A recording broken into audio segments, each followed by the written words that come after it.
وہ عطا کرنے سے پہلے ایسی محرومیاں لاتا ہے جو تمہیں اس کے قریب رکھتی ہیں، کیونکہ تم جب تک ٹوٹتے نہیں ہو تب تک اللہ سے جڑتے نہیں ہو۔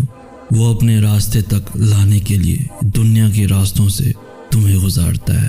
وہ آزمائش اس لیے نہیں لاتا کیونکہ وہ تم سے مقابلہ کر کے تمہیں ہرانا چاہتا ہے، بلکہ وہ تو آزمائش اس لیے لاتا ہے تاکہ تم سمجھ سکو کہ یہاں مقابلہ تو بنتا ہی نہیں۔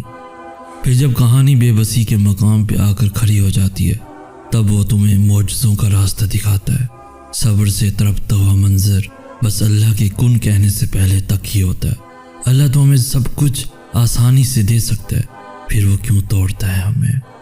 کیونکہ جب تک ٹوٹتے نہیں ہو تب تک اللہ سے جڑتے نہیں ہو۔ وہ اپنے راستے تک لانے کے لیے دنیا کے راستوں سے تمہیں گزارتا ہے۔ یاد رکھو